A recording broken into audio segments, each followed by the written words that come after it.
Hello and welcome to Empowered to Thrive. I am so happy to have you all here with me. And I know that you have a lot of ways you could be using your time. So the fact that you're tuning in, taking time out for you is something that I applaud. And I'm also so pleased, so excited to have my friend and um, Father Chris with me today. And I just want to take a moment to introduce Father Chris to you.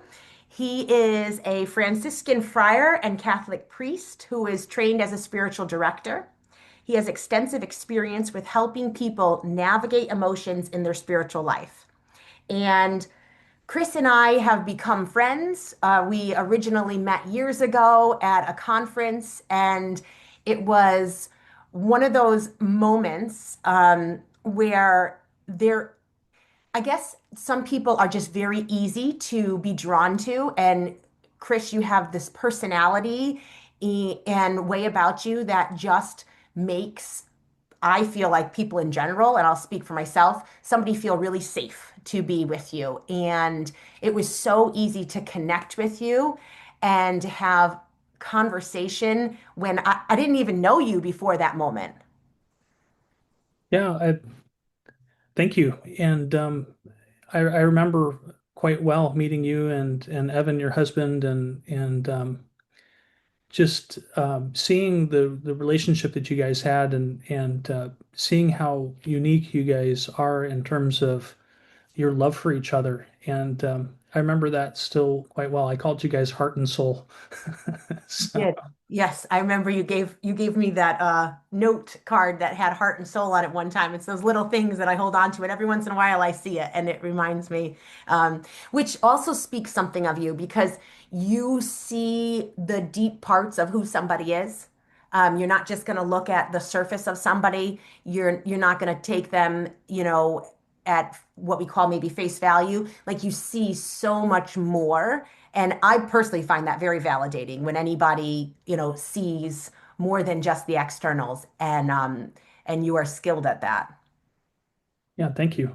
I I'd say that some of that is also probably what connected us because I also look for people who see um, deeper within people rather than just you know a friar who a Franciscan friar who was not having a very good day that day at the conference when we met. I still remember that you came and you prayed with me and then we just formed a friendship after that. So Yeah. What a great segue into our conversation because today we're going to talk about how emotions and having emotions is so normal, common. It's a part of being human, no matter what our titles are, no matter what our spirituality or religious affiliations are. And that's what there, right there, you said, just I was having a tough day. And, we take the clothing off and we take the titles off of somebody and then we look at them and we realize, wait, we're all human. We all have feelings. We all have emotions. We have stories, life stories.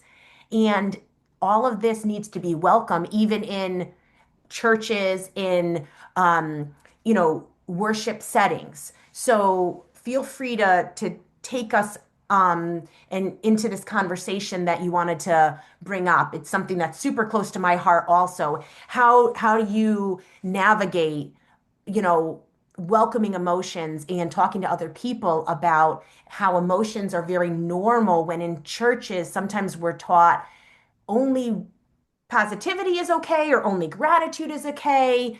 How do you navigate that? that's one of the things that's major on my heart as well is helping people to recognize that one can over spiritualize their emotional life and make it seem like or feel shame that they either experience anger or sadness or frustration or these kinds of things. Mm. Oftentimes people will come to me and they'll say that they lost patience, and I would say to them, well, what happened? Did you hit somebody? Did you scream at them? Did you call them names? And they said, no, I just felt irritated. And I said, well, then it sounds to me like you didn't lose your patience. You actually kept patience because of the fact that you suffered something. And I think sometimes people assume that the word patience means being dead to any feeling, like not having any feelings of being irked or anything like that. And so that's one of the things that, especially, from coming from a Catholic and a Christian perspective, Mhm. I'll help people to understand the difference. One of the things too that I think is a key thing is anger. Just feeling anger in general, which if one is feeling irked, that's a flavor of anger. Mhm. Um, and I think it's important to distinguish what spiritual teachers teach versus what people interpret it as. So, for instance, again, this is coming from a Christian perspective, though I'm sure it could apply to other people as well who aren't necessarily Christian. Jesus said not to be angry at one's brother, that is, not to direct the anger at the person, but he never said don't be angry. In Mhm. fact, St. Paul mentions in one of his letters, he says, if you are angry, let it be without sin. Mhm. And so we look at that and we recognize anger can be very powerful and life-giving emotion when it's directed properly. Anger looks to protect us from what is evil or to protect somebody else from what is evil, and it looks to strive after what is good. That's the root of it anyway. That's its natural design. And we see that in scripture as well, because in the beginning in Genesis, God says to the serpent, He says, I'm going to put enmity against you, between you and the woman, between her offspring and your offspring. So that means that's where we're supposed to take that fight against evil or evil incarnate, like the devil and that kind of a thing. Um, and so that's a very powerful thing that one can do, is to oppose evil and to seek after what is good, to protect what is good. And that's what anger is about. Mm. I, I think sometimes too, when we look at anger and forgiveness, I think sometimes people think that if they feel any anger that they haven't forgiven. And I keep reminding them, no, you got layers of things that are going on there. And the one thing is there's a wound. And if there's a wound from what somebody has done or what somebody has experienced from other people, anger looks to protect the goodness of the person. So the anger is just saying, there's a wound and I want to protect. Mhm. Forgiveness is a decision to not necessarily hold the other person to a strict justice account. Mm. And that doesn't mean that one won't feel anger, because the anger again is connected to the wound. So that's where we then have to go in there and whatever practice one would use. I mean, again, from a Christian perspective, I would take the wound to Jesus and instruct other people who are of the same spiritual ilking to take the wound to Jesus to be healed, so that then the anger dissipates, so that they may still remember what happened and maybe, have boundaries with whoever it was, but at the same time, their anger will have dissipated because the wound has been healed. Mhm. So, and that's one of the things I deal with a lot too with people when it comes to giving advice or spiritual direction is to recognize that difference, that forgiveness is a choice for the person on the one hand, um, and that if they experience anger still, that's not necessarily the lack of forgiveness. Mhm. Yeah. Yeah, something you said reminded me of an interaction with one of my kids this week. You talked about how we don't have to direct that our anger doesn't need to be directed at other people, that the idea of sin can come in when if we're projecting our anger onto somebody. And I feel like first off, how important it is that we acknowledge I feel angry. It's not actually the other person at all. We may they may have done something that was an injustice, that was inappropriate, that was completely and absolutely wrong, but it's our feelings we need to own. Right. And so personalizing it is always very important and empowering. So my son was up past his bedtime, and I thought he had already been in bed. He comes down and says, "Hey, like when do I need to go to bed? I've been, playing this game on my phone for a long time." And I was like, "Oh my goodness, I feel so angry right now." Like basically, I had a conversation with him. I thought he knows the the end time and he didn't respect the boundary. What I recognized was, first off, and it doesn't mean always the time, but this particular time, I stated, I feel very angry. I didn't rage about it. I didn't do anything, you know, otherwise with my anger that would be towards him. And I witnessed myself in this interaction because I realized how different that is than some of the interactions I've had where other people are angry, and that might mean they're going to go to hit me, they're going to yell at me, they're going to start shaming me or blaming me because they feel angry.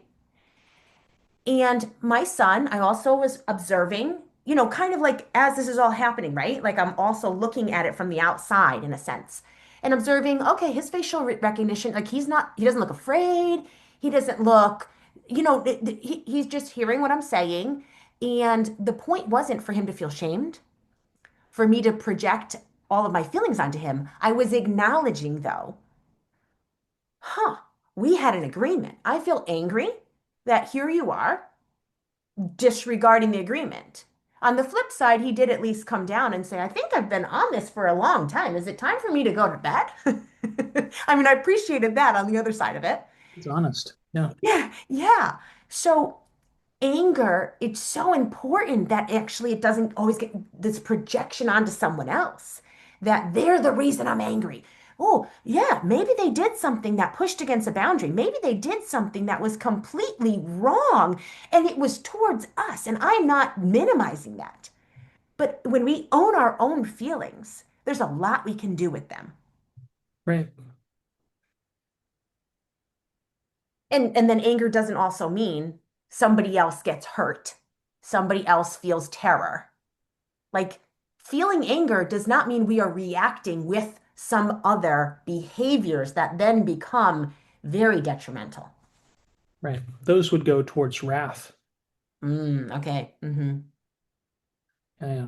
Those detrimental things like proxy violence, hitting something else or slamming something else, or even getting into uh, demeaning language or physical hitting. Yeah. Hmm. So, oh, by the way, that sounded like a victory. Like I wanted to celebrate that so much. Like, Yeah, it really did. yay. It's true. Like I felt like, oh, I can feel anger this way and it not be a big deal. And also, there wasn't a buildup because when there's a buildup, I'm not going to respond that way. And I'm not sitting back saying we don't ever need to like feel the anger in our body and release it. I think the adrenaline, the things that we feel naturally, there is ways that we need to, scream into pillow, punch a pillow, go out and take a run, you know, shake, whatever. Like there's things we need to do sometimes. I didn't feel all of that in that moment, but I did recognize that I felt the anger that so many years I suppressed. I never let myself feel angry. I didn't even know I felt angry. And I had to come to a place, and maybe you can expound on this for yourself, where I started giving myself permission to acknowledge this is anger I feel, and it's okay. Yeah. Yeah. I had a big eye-opening experience when I was in Italy because I grew up also where in a situation where it was like things would build up and then there'd be explosions of anger, and those explosions would be scary because Mhm. I'd be scared.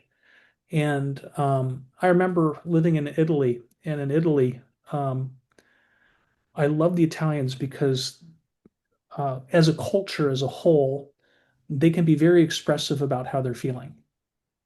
And I saw this one guard of the Vatican. He wasn't one of the Swiss guards. He was just one of the police who was supposed to help manage one of the entrances. And there was this big to-do going on that day at St. Peter's. And he had so many people at his gate. And there he was on the phone telling off his superior. And and when I say telling off, he was just expressing what the situation was, and he was angry. And he said something that I thought was very key. He said, "Because I respect you, I tell you." And Mm-hmm. that was mind-blowing to me. Mm.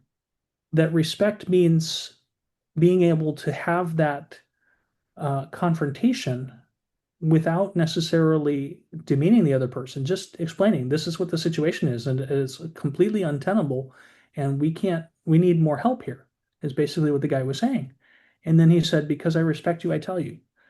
And and I realized it's true. If one doesn't respect another person, one's not going to share their feelings with them. But if one does respect another person, well then then there's that chance to be able to have that conversation and to express one's feelings and have them, be respected for what they are. And they're basically just messengers. They tell us Mm-hmm. basically what's going on and what the situation is. And Mm-hmm. um, yeah, that was an eye opener for me. And I think because of that, I then had to work on myself to recognize that, gee, there are times when I would get angry, but I wouldn't express it or I wouldn't allow it because of the fact that I felt ashamed, or I thought that because I was angry that somehow I was sinning, or Mm-hmm. that kind of a thing. And I'm so glad that at least the I'm the kind of person who, even if other people would tell me, well, this is like you're not supposed to be doing that, I'm going to be looking for what like is actually said in the experience of like the saints Mm-hmm. and the experience of people who came before. And I remember reading um, in one of the writings of Saint Ambrose, and he talks about how the Psalms are a perfect place in Scripture to go to for just every single feeling is present in them. And sometimes all you need to do is find the right psalm. That's if one feels like one has to do something religious in order to express it, that one can express one's feelings there in the Psalms. So that was a start for me, at least, was to be able to say, okay, here's something safe that I know I can do. And so in my own private prayer time, I would take some of the Psalms and I would just make sure that I felt the feelings. Mm-hmm. Yeah. And that was very important for my maturation and my growth. Mm-hmm. I wish I could say that I'm perfect at this, but I'm like everybody else. I'm just practicing, you know, and the practice makes perfect, they say. So Right. And the humility and being willing to model something and share openly like you are is tremendous. We actually, I think it creates a sense of safety when somebody says, I haven't mastered it all. I haven't figured it all out, but I'm on the journey. I'm putting in the intentional effort and I'm going to model because I'm not going to just say this is what you should do without practicing it myself. What a beautiful thing that is. I remember one instance, a story of a time when I experienced personal victory where I realized I didn't take anger out on the person. I was driving down the highway one day, and somebody decided that they were going to brake check me. And like, there was no reason for them to slow down to begin with, and I wasn't going that fast anyway, but they just decided that they were going to. And all of a sudden I said, "What the heck are you doing?" I didn't say heck, but still, at the same time, I realized I hadn't directed it. I wasn't directing at the person. I wasn't saying, um, I wasn't calling them names. And it was very mindful afterwards to just bless the person afterwards, you know, because Jesus said, "Bless and do not curse." That's what we're called to do, is to bless. Um, so, um, and I knew that the person, they tried to like track with me for a little bit and were probably trying to get me to react somehow. But I decided not to. It was just Yeah. the action that the person had done was dangerous. It put me and them in danger. And so my reaction in the spur of the moment was against the action. Hmm. Hmm. And so I was like, I even shared that in a homily one time, and people laughed that, I admitted that I maybe hadn't used the best of language, but at least I hadn't directed it against the person. So Yes, yes. Uh, the beauty of a leader being transparent and genuine and having a heart that desires what is pure is I can't even put it into words right now, but the feeling that I have is like safety.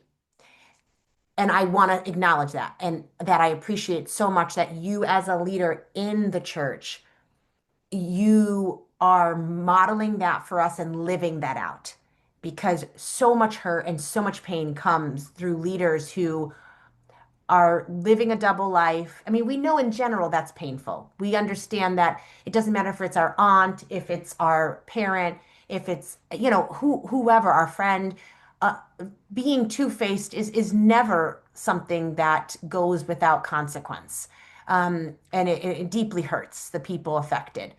But then, because a leader then has a further reach and more influence, when they are saying one thing and doing something different, the pain that it causes people is devastating. So thank you for being one person, one leader who is creating the ripple effect that it creates when you're doing the opposite, when you're being honorable. I never thought of it that way. Thanks for that because that's uh, that's precious. The thing I know has to be one has to be very careful, especially as a leader in some kind of a, in whatever situation one is, Mhm. and so as not to cause spiritual abuse. You know, Mm, that's that's one of the things that's major on my heart of like not trying to force people to conform to a particular pattern or, to a particular mindset. I mean, we have obviously there's a moral code and whatnot, and there's guidelines, but not to then say, oh no, you can only pray this way, or you can only pray that way, or you can mm, only experience these emotions. I think mm, that can be very detrimental, I think, to people because then there's this idea that they have to be perfect in church, mm. and that's not what we're there for. I jokingly say we're all practicing Christians or practicing Catholics, and not perfect ones yet. So Yes, yes, the idea is we're gonna keep going until the Lord helps us make it. yeah, yeah, yeah. Now, how do you find what ways do you find it to help people? Especially, I know I've partaken in some of your in some of the seminars, the Change Radically seminars. How do you help people with their feelings and what do you focus on the most? So it's very important to me that people actually get to own that they have feelings and get to feel them in my presence. That there is a sense that we don't just have to talk about it, we actually can feel it. And because I believe through acknowledging and then feeling, we can move through it. And so, um, sometimes people will talk about the emotion of rage or sadness. And I'll stop the conversation and say, like, okay, if you feel comfortable, can you actually feel that? Can you go back to that place where you're telling me about the story, but can you feel what you felt in your body in that moment? And when they feel comfortable to do that, and they do, then we work with, okay, now we're actually present with what's going on in the body.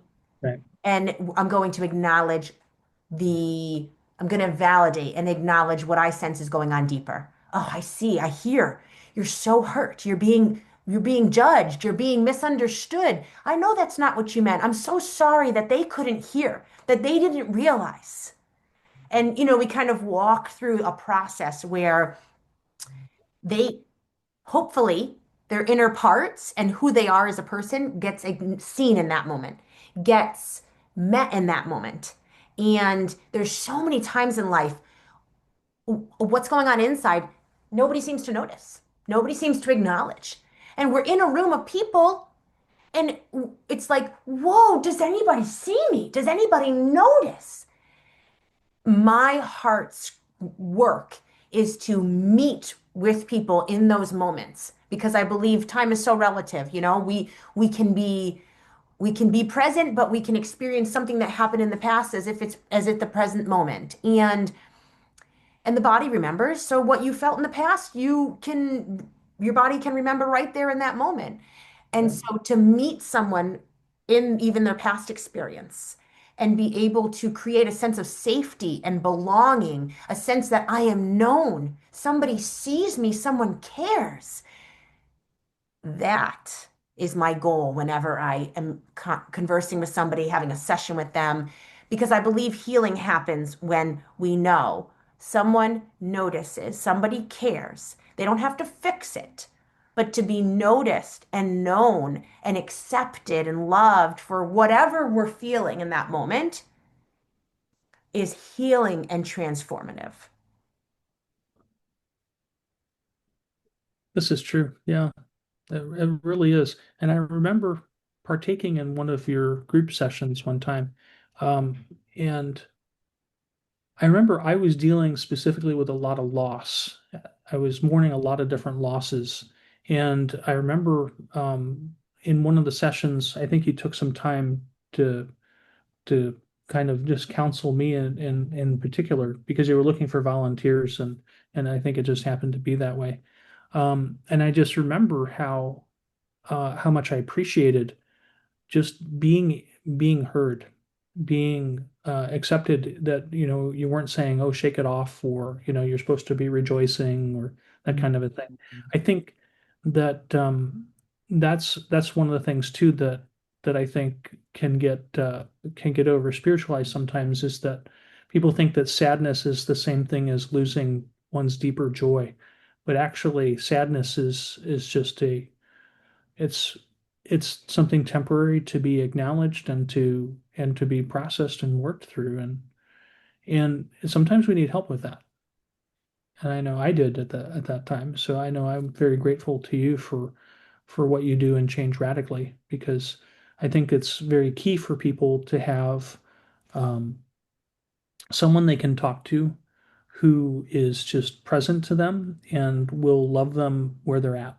And that's one of the reasons why I nicknamed you Heart. So because it just seems to represent your personality in terms of both somebody who can be very uh, what's the word, outgoing and bold, but also at the same time um, compassionate uh, and welcoming. So, Mm.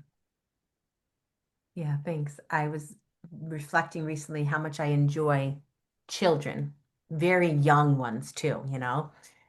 And then I thought to myself, "Oh, so much of my work is meeting adults, but meeting their inner child, the little kid they used to be. And it lights me up because I so often feel like kids, they kind of get put in this different category of human, instead of just being looked at as they're a human and they're just a younger age, but like they need to be treated well and given attention and not expected to be a grown up yet because they're not a grown up. And even the way the brain develops and what we know, we can't reasonably expect things of a child that we can expect of an adult. And um, we often, it seems like we excuse childish behavior sometimes in adults, and yet we don't even allow children to be children. And so I just realize how passionate I am, but really, I love people, but I really do gravitate towards children. And then I realized, well, what do you know? I actually do work with a lot of the child in each one of us. One of my favorite memories is coming over your house one time and watching you interact with one of your kids. And I think I'm not going to put the your one of your daughter on the spot. I don't remember which daughter it was, but I just remember that she came in and she wanted something and she tried to throw a little bit of a tantrum about it. And you said, "Well, you can be mad, but that's not that's not proper behavior, the other kind." And I said to myself, "Wow, she was given permission to feel her feelings Mm, and to be mad, mm. but just not then the boundary was put on there. You're not allowed to throw the tantrum or to throw the to to to get it into a different perspective there, like to not go that far in expressing the anger." So Right, right. Feel your emotions, and there's still limitations for safety reasons or whatever. And I think it takes a lot of, um, as parents, doing the inner work, getting grounded and being comfortable in ourselves is so important in being able to parent our children in this opposite way. Because I've definitely gotten backlash. I've had a lot of people come to me or say to me like, what? Like that sort of idea, what you just brought up, where they are like, I'm not comfortable. I don't think that's right. What's going on here? And in a sense, critical of my parenting. But I know the longer I'm on the journey that I'm just becoming more and more confident in, well, this is how I do it. This is actually what I believe is the best for my child. And you can have a different opinion. It doesn't actually need to affect me, where I don't even have to feel badly about how I parent. I don't have to feel shame about how I parent because I'm just grounded in this is this is what I feel 100% sure of. And um, it's a process because not everybody applauds it like you do. But I certainly sit back and reflect and know that's what I needed as a child and didn't receive. So, in order to break the cycle and heal the generational trauma, I must do something differently. and that's key. And I remember you saying that some resources that were helpful for you and Evan were Danny Silk's some of his things out there, like some of his books, like The Culture of Honor. Probably, yes, I've definitely read some of Danny's books and appreciate them. And yeah, I yeah. I still have my copy of it. I need to get it out and read it. But I mean, I know that the principles are pretty similar in terms of like things that just honor people to be able to mourn or to be angry or to be sad, however it is that they experience those things. And I think one of the things for me that was helpful too was also some therapy too, Mhm. because there they were teaching me that owning emotions and being able to verbalize them appropriately is very healthy. And that's one of the things I think that at least in spiritual settings and church settings, that they gets overlooked sometimes unless there are people involved who understand and have that awareness of psychological health and emotional health and seek to promote it. Yeah, and I would say not just even overlooked, but a lot of shame. I mean, I've had blatant statements made, about how therapy is wrong or that's not what Christians should do. So it is the point you're bringing up is so refreshing because it is important to have resources outside Right. that help us to really move in the direction we're all meant to move. I think Jesus modeled feeling emotions and responding to emotions. And, one of the things I say often is I know a lot of people that are regularly attending churches and whatnot just wouldn't like Jesus. When we really look at who Jesus is and what he modeled, um, there's a lot of things that people are bringing up, like directly to me, that I'm like, wow, like, well, Jesus did that. So, and maybe that's here nor there. It's a comfort to me that again, us being grounded and tuning in to the voice that we know as the voice of God speaking to us, and resting back in that. When, yes, there's going to be oppositional voices. They're going to be sometimes from the people we love so much, that love us so dearly. And we just always have to go back to this place of what what am I confident of? It doesn't mean it won't change. It'll change. Like what we believe in one moment, what we're certain of in one moment certainly can change. But we're only responsible for ourselves. And we need to be able to be sure that we feel this is what is honoring and right for me. Other people can disagree with it, but they won't answer for us and we won't answer for them. Right. Right. What you mentioned about Jesus modeling emotions for us too reminds me of this movie I saw one time, and it was one of the Gospels. Basically, it was word for word the gospel being presented, and it's the scene where Jesus comes down from the mountain of transfiguration, and he asks them, what are you all arguing about? And the disciples and one of the father of this epileptic boy mention what's going on.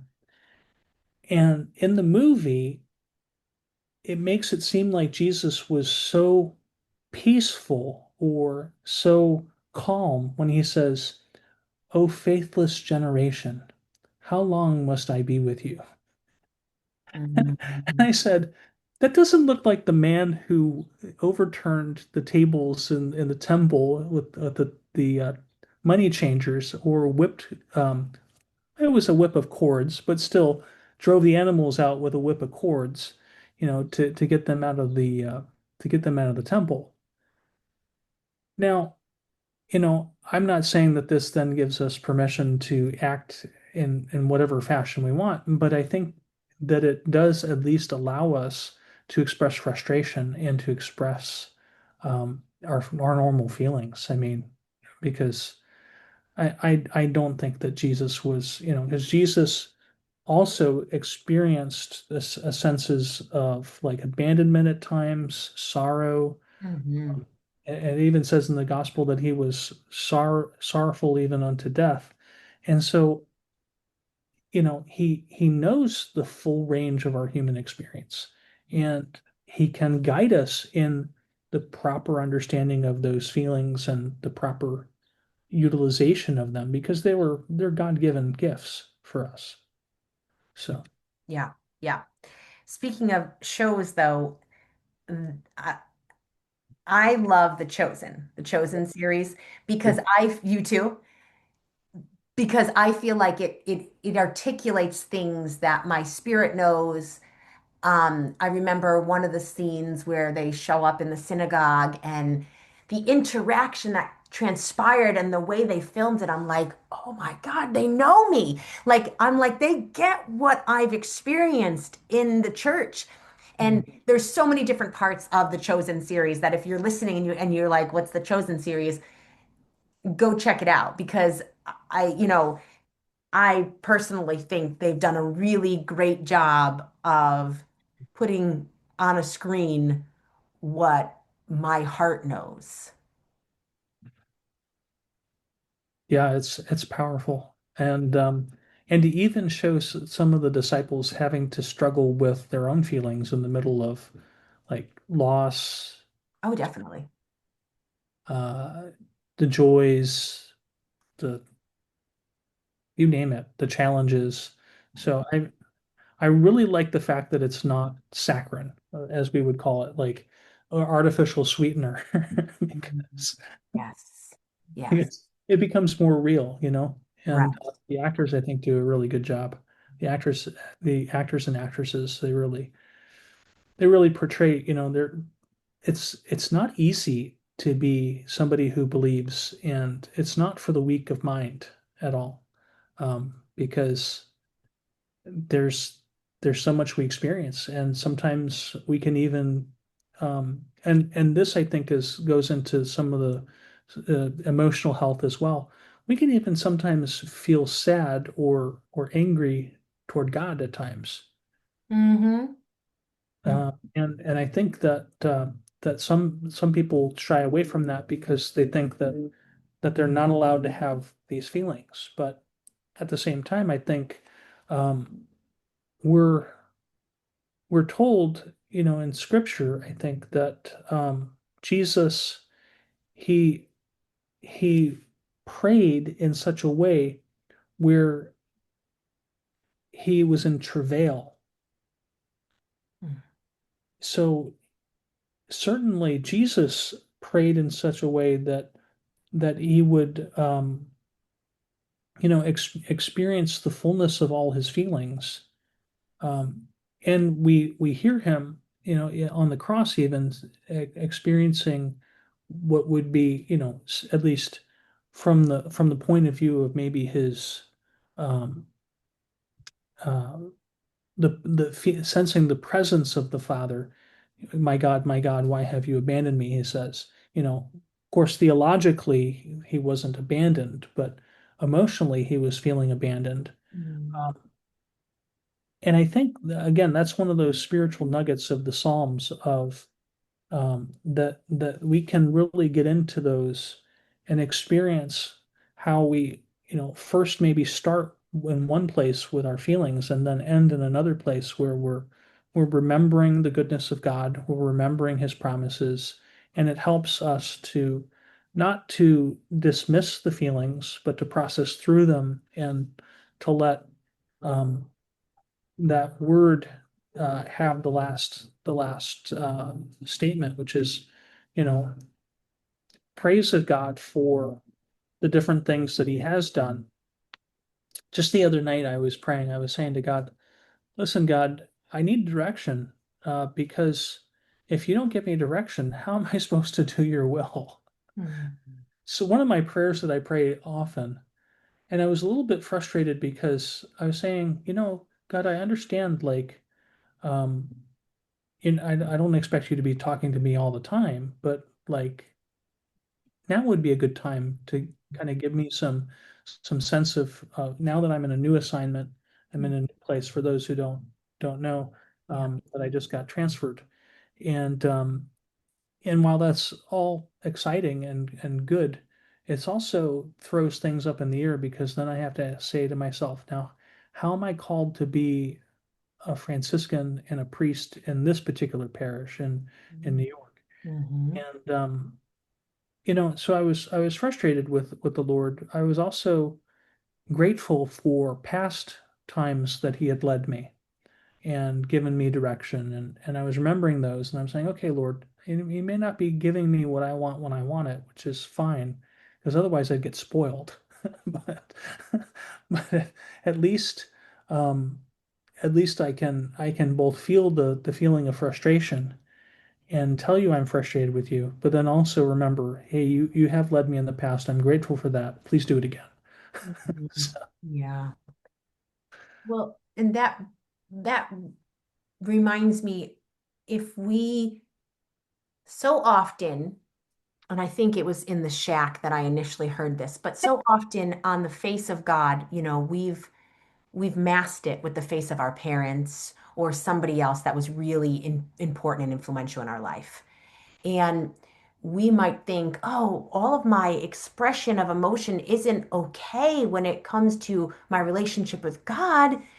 But if we experience somebody in human form that allows us to have our emotional expression, even towards them, and they're able to handle us expressing ourselves, and they're able to handle hearing how they feel hurt by us and whatnot, and we just allow that, I think it does become easier then to even believe and conceptualize the idea that this is okay in the relationship we have with God.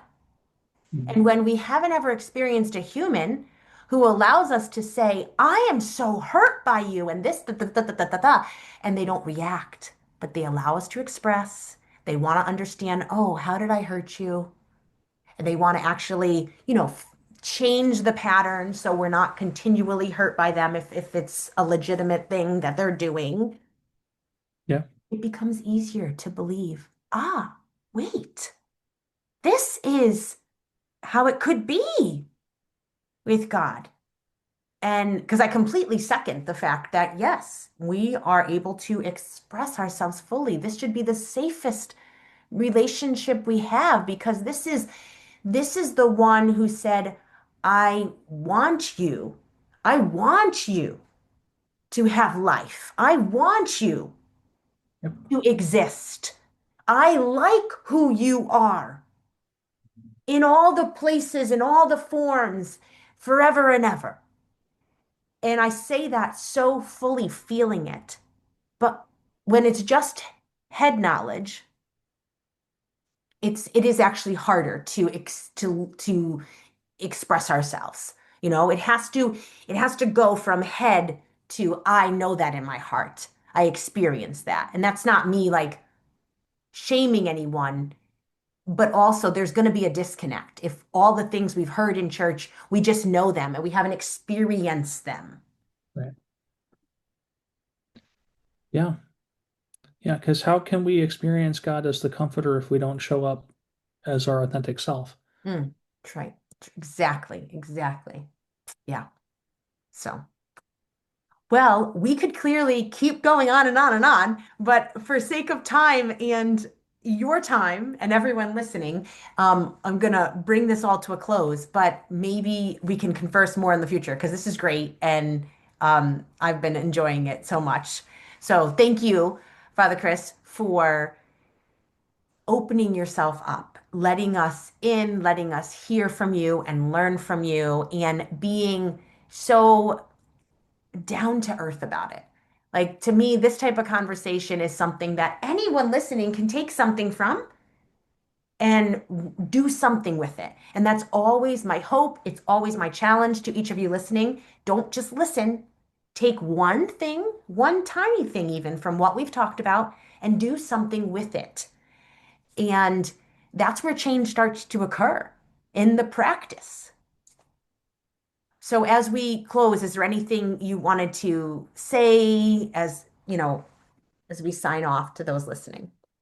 I think that what you said is most important because we can be stuck in our culture that likes to exalt knowledge, but knowledge without understanding and knowledge and understanding without the wisdom of actually acting upon what we have learned and understood, um, it becomes useless. So those that I think that that's very important, like what you said, to take something and to act upon it is key. So, and that's my wish for everybody else too. And I want to thank you for what you do in creating safe places for people to be their authentic self and to grow and to heal.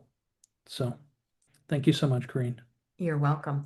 And for anybody that wants to connect with Father Chris outside of this space, it'll be in the show notes, but his Instagram handle is FR Chris, CHRISOFM. So please take advantage. And what you heard today is who he authentically is. This is what you get when you interact with Father Chris Gaffrey. So thank you again for being here and for everybody listening. I will look forward to seeing you next week. And remember that there are those of us, I for one, who are so glad that you are alive. So, in any moment where you question, is it worth it? Should I continue on? Yes, yes, yes, yes. There are those of us who are cheering for you. And if you need a safe place to talk about how you're really doing, please reach out. Reach out to either one of us, reach out to someone else you know, because your life matters. And there is so much purpose. There is so much for you to get to enjoy about living. So if right now you feel like I am not enjoying this life, there is another way, and reach out to somebody who can help you get to a place that feels lighter and easier. It's possible. Much love, my friends. Take care.